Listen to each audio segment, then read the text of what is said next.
Tapi lagi bersama para pemirsa podcast BBB. Kali ini podcast BBB Indonesia kedatangan seorang tamu namanya Bagus Wahyu Perdana. Ya, begitu ya Mas Bagus nama lengkapnya ya, betul ya. Pak Budi. Nah, jadi tamu ini usahanya adalah bawang goreng ya. Betul. Mas, bawang goreng. Mungkin bisa diperlihatkan ini ke pemirsa bawang gorengnya seperti apa. Oke, teman-teman. Ya. Nah, sebelumnya salam kenal, saya Bagus. Tadi dari Pak Budi, produknya itu kami punya produk yang seperti ini. Ya, bawang goreng ya. Bawang goreng yang apa ya? Jadinya seperti kayak snack, Pak. Kayak snack ya. Oke. Mas Bagus, ini langsung aja kita ngobrol-ngobrol ya, Mas Bagus. Saya tahu bawang goreng Mas Bagus kan sudah cukup lama ini. Yang saya heran ya, sampai sekarang juga heran. Harganya mahal. Harganya mahal ya. Betul. Mungkin 50%-an ya di atas yang lain ya. Harga jual atau harga beli? Harga jual. Ya, kurang lebih 50% di atas harga.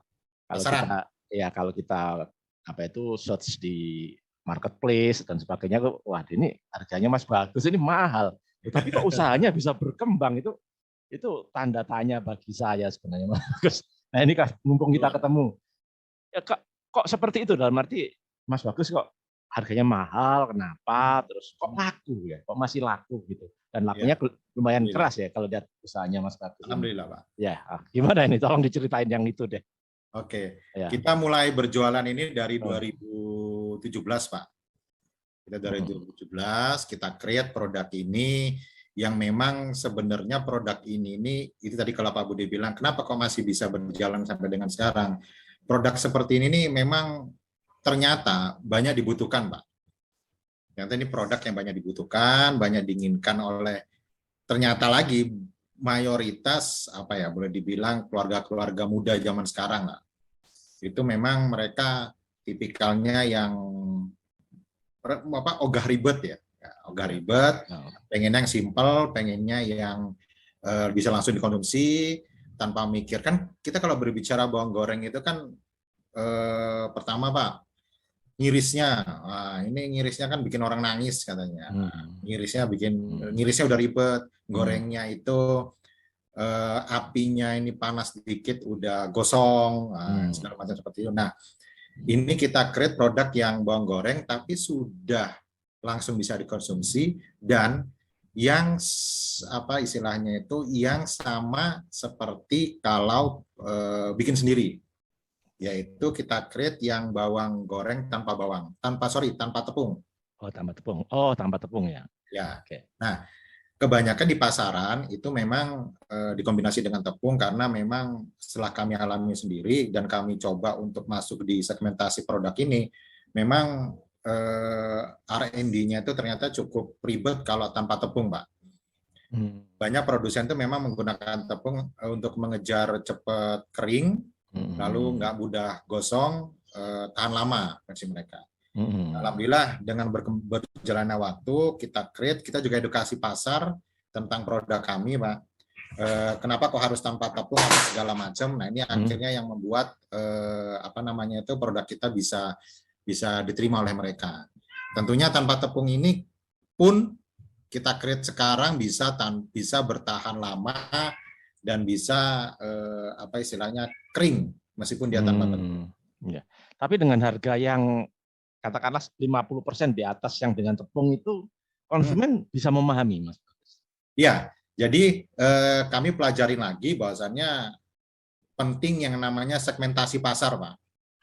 Pada saat saya tentunya produk dengan yang kami miliki ini dengan harga yang kami punya, kalau kami menjualnya itu ke pasar retail, ke pasar pasar konvensional itu susah untuk diterima karena segmentasi di sana harganya kan cukup murah. Ya. Murah. Nah itu akhirnya kita menyasar segmentasi pasar yang dimana di sana ada tadi keluarga muda, ibu-ibu yang ogah ribet. Nah itu banyak memang yang selama ini belum tersasar atau belum dijangkau oleh pasar. Itu yang kita buat, yang kita create sehingga mereka bisa terima. Dan ternyata di mereka dari sisi harga itu bukan yang utama. Bukan yang utama. Apalagi di kota-kota besar itu harga bukan yang utama. Yang penting bagi mereka, saya butuh hari ini, kalau bisa hari ini sudah sampai, sudah bisa mereka dapatkan produk itu yang lebih prioritas buat mereka, Pak. Tapi dengan artinya kan harga lebih mahal dengan kualitas yang berbeda itu bisa dipahami ya oleh konsumen. Bisa dipahami ya. Kita edukasi tadi, Pak. Bisa. Dengan edukasi gitu ya. Karena kan artinya konsumen setelah mencoba memang dengan tepung dengan tanpa tepung pasti ada bedanya secara nyata. Iya, pasti berbeda. Setiap kali edukasi biasanya kami memberikan kepada customer kita 2 produk.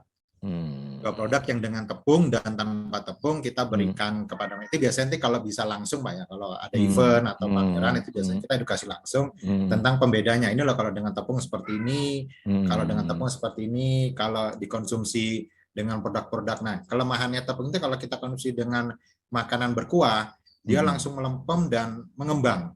Konteks tepungan gitu, Pak. Dia mengembang sehingga taste bawang gorengnya itu hilang.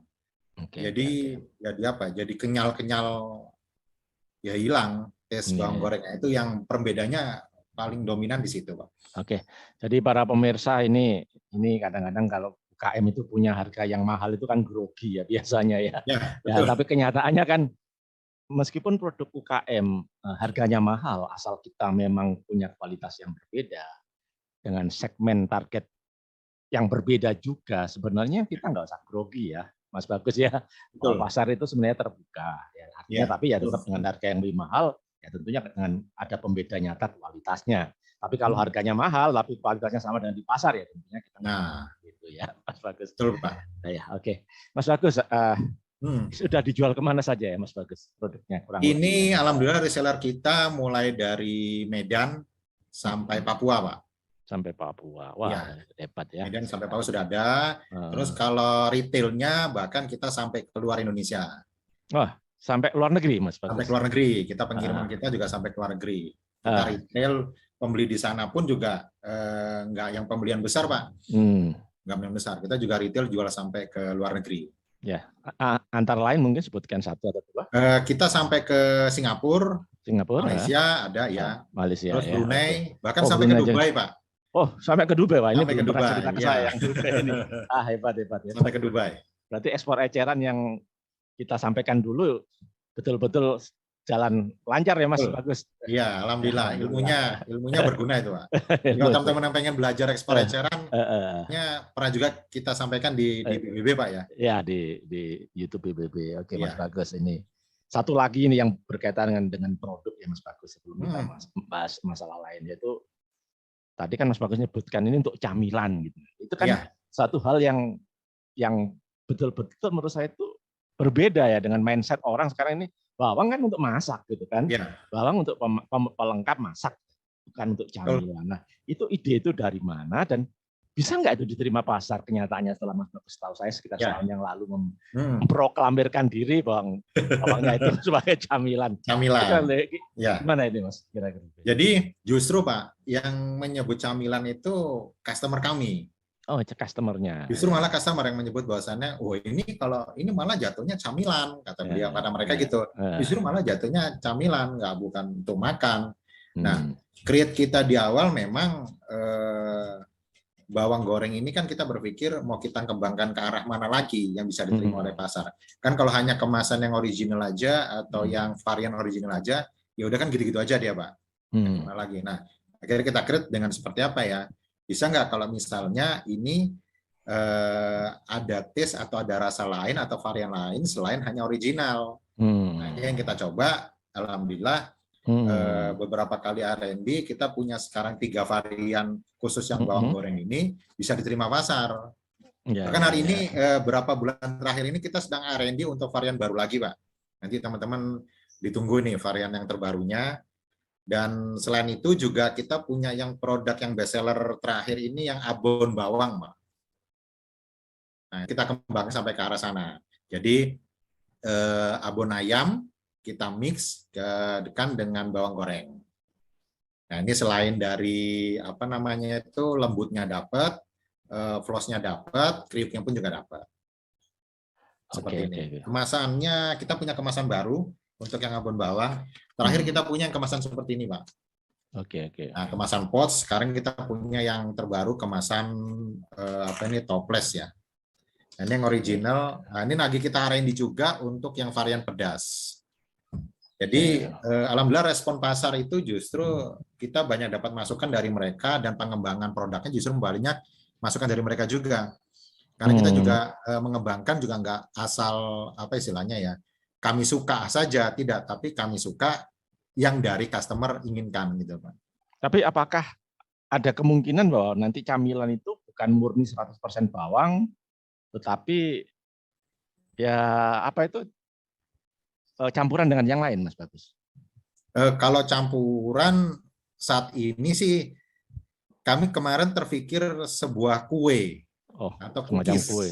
Ya, cookies lah ya. Cookies bawang. Tapi masih tetap harus ada bawangnya, Pak, karena ya, dominannya harus bawang ya. Ya harus ada bawangnya. Entah dia nanti tesnya seperti apa. Hanya memang ini cookies butuh pengembangan yang nggak sedikit, Pak. Karena arahnya pasti kan beda dengan bawang. Beda dengan yang sekarang. Ya. Oke. Ya. Oke, baik Mas Bagus. Saya ini nggak tanya cerita suksesnya Mas Bagus.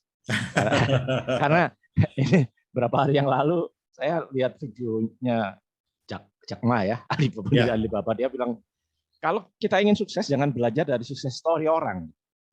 Kalau belajar karena belum tentu akan sukses juga, tapi Jack Ma mengatakan kalau kita ingin sukses belajarlah dari kesalahan yang dilakukan orang. Kesalahan orang lain. Kesalahan orang lain. Makanya ini podcast PBB ya mulai kali ini ya mungkin di podcast yang berikutnya kami justru ingin membahas yang kesalahan itu, Mas Bagus. Kesalahan apa yang pernah ingin dibedah salahnya apa aja gitu, Pak ya. Ya, salahnya apa dan ya terus supaya nanti bagi pemirsa ya agar tidak melakukan kesalahan yang sama gitu.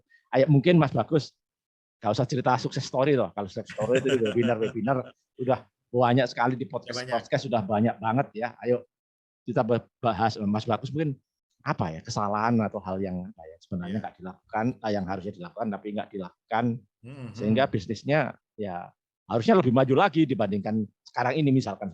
Ya. Satu dulu Mas Bagus apa? Satu dulu apa ya? Mungkin gini Pak,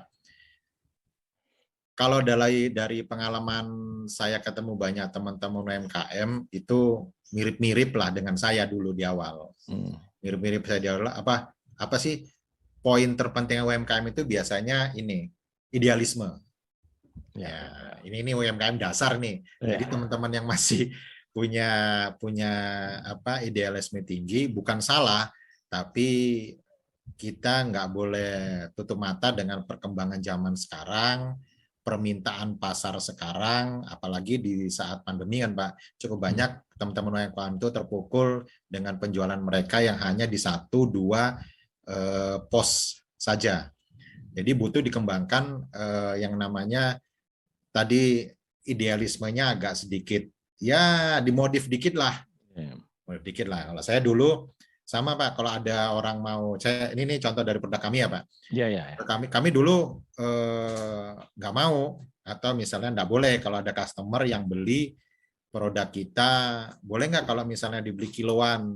Enggak, kalau misalnya di ecer, bukan ecer tapi non label, di repacking ya, repacking ya gitu. Biasanya kami dulu di awal nggak mau, karena apa? Nggak bisa dong, harus pakai brand kita dong, itu gitu Pak. Nah, tapi ternyata setelah berkembangnya itu coba kita atur sedikit, kita coba tata sedikit hati kita, bahwasannya sebenarnya nggak berbicara UMKM, tapi brand-brand besar itu pun juga bermain dengan cara yang seperti itu. Meskipun mereka kan banyak contoh Pak, brand-brand besar yang mereka sudah establish di brandnya mereka yang menengah ke atas, mereka juga punya produk yang menengah ke bawah di branding lain. Nah, itu sebenarnya bisa kita contoh. Alhamdulillah sekarang kami pun juga di Bawang Goreng ini tidak hanya jual retail eceran kemasan yang sekali atau 2 kali makan seperti ini, kami pun alhamdulillah sekarang juga melayani beberapa restoran dan rumah makan, Pak, serta kafe. Gitu. Ya. Jadi mereka kan intinya kan Ya, Mas dengan Bagus. harga yang selama ini kelihatannya ya Mas Bagus. Kalau kalau dibeli terus direpacking itu, waduh, itu menghidupkan orang lain ini kurang lebih seperti itu ya. ya. Dan saya nggak berkembang ya. Ya Ya. mungkin karena ini ya saya juga melihat ya banyak juga mentor-mentor yang ngajarin UKM bahwa kalau saya sih pribadi mengatakan kebanggaan terhadap brandnya itu terlalu over ya, terlalu berlebihan gitu kan, terlalu berlebihan. Tapi kan kita harusnya juga mawas diri ya. Kita itu seberapa kuat sih brand kita itu sehingga kita enggak harus brand saya, kalau enggak ya enggak laku gitu ya. Ya enggak bisa. Betul, Pak. Perusahaan besar aja Mas Bagus sebagai informasi. Jadi ya, harus kita kalau berbicara branding ini ilmu yang atau istilahnya itu perjalanan yang nggak cukup cuma sebulan atau 2 bulan, Pak. Ini perjalanan cukup panjang ya. Dan bahkan saya sih nggak expert di branding. Teman-teman yang sudah duluan bicara branding, monggo bisa belajar dari teman-teman yang lain. Cuman yang pengalaman kami, bahwasanya branding nggak cukup cuma 1-2 bulan langsung kita tercipta, bawang goreng dapurnya terkenal dan orang langsung apa istilahnya nempel di kepalanya. Enggak. Tidak semudah itu dan tidak segampang itu. Nah, makanya kami ajarkan ke teman-teman, kalau teman-teman kepingin langsung brandingnya kuat, tentu apa ya, nggak bisa serta-merta seperti tadi. Enggak, pokoknya kalau nggak mau beli brand kita, ya nggak saya kasih. Ya kita balik lagi. Ya kita balik lagi. Apa istilahnya, cash flow kita kuat nggak? Kan gitu, Pak. Teman-teman kami ini kan, apalagi pandemi kemarin kan PR-nya terbesar ada di cash flow. Cash flow-nya kuat nggak? Satu. Lalu yang kedua, jangan juga berpikir bahwasanya kalau nanti kita berikan kepada orang lain, rezeki kita berkurang. Iya, betul. Ya, ini jauh sekali. Jangan pernah berpikir seperti itu karena takaran rezeki kita kan ya kita semua tahu lah, Pak. Ya. Allah sudah mengaturnya, ya nggak mungkin, nggak mungkin ketukar dan nggak mungkin berkurang. Oke, jadi intinya kesalahan yang pertama yang dilakukan Mas Bagus adalah awalnya tidak mau ya, dipakai orang lain atau dibeli orang lain besar untuk direpacking dan lain-lain. Padahal sebenarnya ya harusnya saya kira Mas Bagus juga sama dengan saya, harusnya brand kita tetap kita pertahankan, tetapi juga outlet penjualan atau channel penjualan lainnya juga iya, karena kita harus ngejar omset. Kalau enggak ya kita malah nggak bisa bersaing, ya kita nggak semakin kompetitif. Nah itu satu kesalahan. Masa hanya satu ya Mas? Pasti ada yang lain ini. Kesalahan yang ya mungkin disesali ya, kenapa saya nggak mulai dulu gitu ya. Jadi berikutnya Pak ya, gini, ini juga PR juga buat saya pribadi dan juga teman-teman yang ini juga ternyata Pak juga dilakukan oleh teman-teman yang lain, dan saya dulu di awal sebagai UMKM awal apa ya juga melakukan hal yang sama, yaitu jangan pernah melakukan semuanya sendiri. Jangan pernah melakukan semuanya sendiri.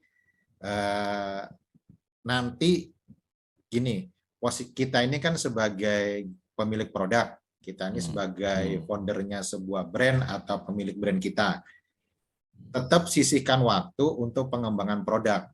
Jangan sampai kita buang waktu kita untuk mengerjakan suatu hal yang itu sebenarnya hal simple yang bisa dikerjakan oleh mungkin anak buah kita atau tim kita, atau kita bisa hire orang yang lebih expert di bidang ini gitu. Iya, betul. Nah, itu seringkali memang ternyata apa yang saya alamin ini teman-teman lain juga melakukan hal yang sama. Jadi saya pikir, oh ya, benar-benar memang apa ya, banyak PR buat teman-teman UMKM.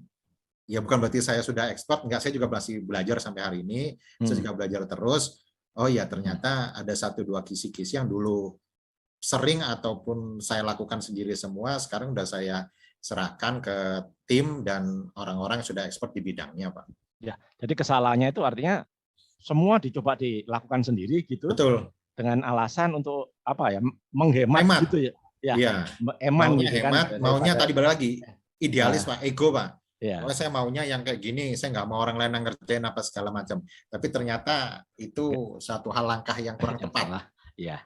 Oke, tapi menurut saya Mas Bagus, pertama bahwa kalau untuk UKM yang baru saja berdiri, yang baru memulai usahanya, ya mungkin awal-awalnya ya perlu seperti itu ya, dilakukan sementara pada waktu awal. Ya, boleh. Tetapi kalau sudah mulai produknya dikenal, permintaan naik, ya janganlah masa semuanya dikerjakan sendiri. Betul. Meskipun kelihatannya itu hemat, tapi sebenarnya waktu kita yang tersita untuk pekerjaan itu, kalau dikerjakan oleh orang lain, lebih efisien kita berbuat sesuatu untuk kepentingan pengembangan usaha kita. Betul. Kurang lebih seperti itu ya Mas Bagus ya. Iya, dan itu ternyata tidak mengurangin pemasukan kita, Pak. Tidak mengurangi rezeki tidak kita ya Pak. Meskipun tadi rencananya di awal menghemat ya. Ya. Tapi benar kata Pak Budi tadi, kalau untuk buat teman-teman yang baru mulai, bolehlah, enggak apa-apa. Tapi kasih batas waktu. Mungkin 6 bulan di awal atau setahun di awal boleh, tapi jangan keterusan. Gitu, Pak. Nanti semuanya digoreng sendiri, diproduksi, dipaki sendiri, dikirim itu saya sendiri. Dulu gitu, Pak. Saya dulu ngolah bawang goreng ini sampai subuh, Pak. Gitu ya. Setelah itu di-packing sendiri, dikirim sendiri gitu ya. Oke. Jadi, nah itu kesalahan kedua ya Mas Bagus. Nah ini yang ketiga lah. 3 aja lah kali ini cukup, kurang lebih. 3 aja. Ya 3 aja lah kalau banyak. Tentunya masih banyak kesalahan lagi, tapi yang penting banyak Pak. Ya. Yang 3 aja, ketiga aja. Ya, namanya apalagi bisnis ada banyak Pak. Ya. Yang ketiga atau yang terakhir ya mungkin gini. Sama di kami juga dulu dalam konteks pemasaran dan dalam konteks terutama konteks desain produk Pak. Nah, ini juga banyak PR-nya teman-teman. Pengen gambar sendiri, pengen maunya sendiri, pengen versinya dia sendiri. Saya juga sama seperti itu Pak. Namun ternyata begitu kami sadari, ternyata terutama ya untuk desain produk itu nggak bisa berdasarkan maunya kita sendiri. Atau saya sukanya itu warna ini gitu. Saya hobinya itu pokoknya saya tuh sukanya warna ungu misalnya. Jadi harus ungu semua produk kita, enggak bisa seperti itu. Ya, ternyata di dunia desain produk itu ada beberapa patron yang harus kita penuhi. Dan segmentasi produknya kemana itu juga menyesuaikan nanti Pak. Nanti produk ini dikonsumsi oleh siapa? Umur berapa? Laki-laki atau perempuan atau anak-anak? Ini beda. Produk yang dikonsumsi oleh teman-teman yang masih kuliah dengan ibu-ibu yang sudah pensiun itu berbeda. Rasanya berbeda. Nah ini juga nggak bisa, banyak teman-teman kan gitu Pak. Jadi saya juga kayak gitu. Wah saya pokoknya harusnya kayak gini nih produknya, warnanya harus semua kayak gini. Produknya harus apa istilahnya itu kelihatan isinya apa segala macam. Nah, ternyata kalau kita main ke ini juga masukan ya tips ya. Kalau kita main ke swalayan atau yang toko-toko besar itu Pak, nggak semua produknya kan kelihatan isinya. Tapi butuh apa istilahnya itu dari jauh sudah kelihatan menarik, ya itu gimana caranya? Itu serahkan ke ahlinya lah. Gitu. Jadi sendiri. Gitu. Ya saya sendiri pribadi sering keliling ya Mas Bagus ya, roadshow ke berbagai kota. Kadang-kadang saya menjumpai ini ya produk-produk UKM ini, menurut saya pribadi ini kok warnanya aneh gitu kan, desainnya hurufnya aneh, perbandingan fontnya kok seperti ini, besar kecilnya kok seperti ini gitu. Tapi begitu saya tanya, ya kadang-kadang ya seperti tadi Mas Bagus, ini warna kesukaan saya, warna kesukaan anak saya gitu kan. Jadi banyak yang seperti Mas Bagus. Merah pakai font gaya-gaya rumah hantu gitu Pak. Nah, ini juga ada. Ya memang ini kelemahan dari UKM kita kadang-kadang. Mereka menganggap bahwa kalau menurut mereka bagus itu konsumen akan menganggap bagus, padahal belum tentu. Dan yang penting tadi yang Mas sampaikan tadi, semuanya itu ada ilmunya gitu kan, ada ilmunya gitu. Jadi gitu, Pak. Ternyata kalau warna ini menarik bagi golongan ini, kalau font ini menarik bagi golongan ini. Perbandingan antara pakai huruf kecil atau huruf besar itu secara psikologi membuat beda. Itu semuanya memang filosofi warna itu juga ada ternyata Pak. Dan awalnya Mas Bagus nggak peduli itu ya. Nggak peduli. Nah itu jangan dipelajari sendiri. Karena ada ya, pengen murah dulu ya, gratis ya. Nah padahal teman-teman UMKM ini produknya enak Pak ya.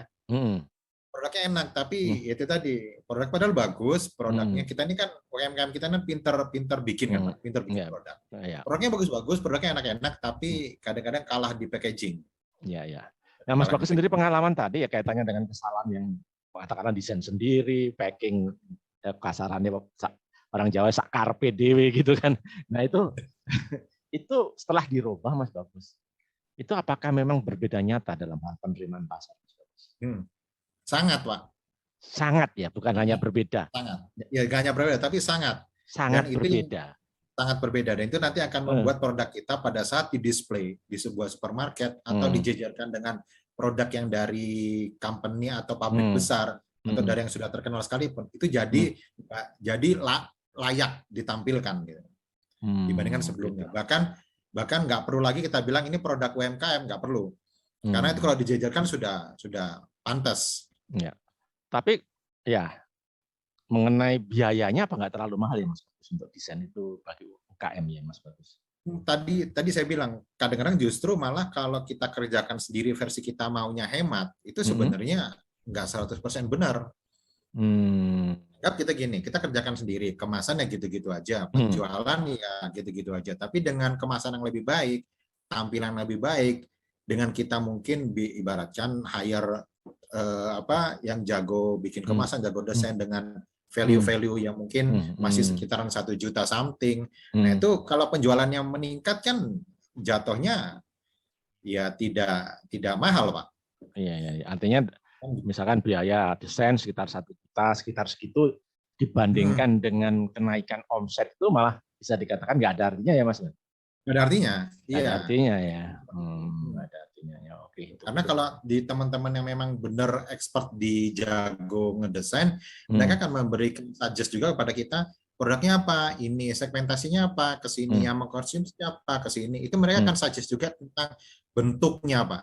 Jadi apakah bisa kemasan seperti kita kemasanmu apa, yang lama kemasannya pots gitu misalnya ya. Nah mereka akan memberikan suggest juga kalau gitu nanti berikutnya kalau sesuai dengan segmentasi produk tadi, kalau itu jangan pots lagi, dirubah dengan apa. Nah itu mereka biasanya yang teman-teman yang udah jago akan memberikan masukan sampai seperti itu. Ya itu sesuai sekali dengan ajaran kita ya Mas, berikan pada ahlinya ya. Nah berikan pada ahlinya aja. Ya berikan pada ahlinya. Kita yang bukan ahli, jangan, Pak, ya bukan yang bukan ahli jangan jadi ahli yang kita enggak. Ya, tapi gini Mas Bagus, ini ya mungkin Mas Bagus nanti koreksi juga kalau saya salah. Sebenarnya dari 3 kesalahan tadi Mas Bagus itu mungkin bisa disimpulkan bahwa UKM ini Mas Bagus dulu itu juga awalnya itu apa ya, ragu-ragu untuk berbagi ya Mas ya. Berbagi rezeki, berbagi pekerjaan, ya, berbagi uang juga kan, ya berbagi uang juga kan, ke orang lain sehingga ya pengen lebih hebat, lebih maju dengan enggan berbagi itu kurang lebih gitu kan? Bisa disebutkan seperti itu. Betul ya. Betul. Jadi itu karena tadi sifat egonya dominan, jadi kita berpikir bahwasannya pengen semuanya itu di apa ya, kalau orang kita bilang dikangkangin sendiri, dikerjakan sendiri, jadi Superman lah Pak. Jadi Superman, harapan profitnya membesar tapi kita ambil sendiri semua, kita dapat tapi ternyata berjalannya waktu, pengalaman kami tidak seperti itu, bahkan itu 180 derajat boleh dibilang kurang tepat. Jadi memang teman-teman semua bahwa justru dengan berbagi tadi ya, berbagi rezeki, berbagi kerja, itu Mas Bagus sudah membuktikan usahanya nggak malah menurun, tapi malah meningkat tajam ya. Jadi memang seperti kan yang mendoakan jadi tambah banyak Pak. Yang mendoakan ya, yang terlibat ya. Ya secara tidak langsung gini, pada saat kita mengajak tetangga, pada saat kita mengajak orang lain, itu secara tidak langsung meskipun mereka tidak berucap, tapi dalam hati mereka kan ada punya ketergantungan. Ya, mereka akan bisnis kita. Mereka akan berdoa ya yang baik-baik. Sebenarnya mereka doa. Iya. Mudah-mudahan saya tetap bisa kerja di sana. Mudah-mudahan kita tetap dapat apa ya? Mungkin pengrajin bawang merahnya juga. Mudah-mudahan dapurnya ini lancar terus sehingga bawang saya laku dibeli. Nah kan secara tidak langsung muncul seperti itu Pak. Lebih banyak yang berdoa, lebih berhasil ya. Lebih banyak yang berdoa. Iya. Baik Mas Bagus. Terima kasih Pak Budi. Wawasannya yang mudah-mudahan bisa dimanfaatkan oleh para UKM lainnya. Mudah-mudahan ya. Singkat kita ini. Ya. Oke. Baik Mas Bagus, terima kasih. Ya, baik. Sama-sama Pak Budi. Semua ini adalah diskusi atau ngobrol-ngobrol kita dengan Mas Bagus Wahyu Perdana. Mudah-mudahan insight atau inspirasi yang diberikan Mas Bagus bisa membawa manfaat bagi kita semua. Amin. Salam BBB. Berbagi bersama berkembang. Oke. Baik, terima kasih.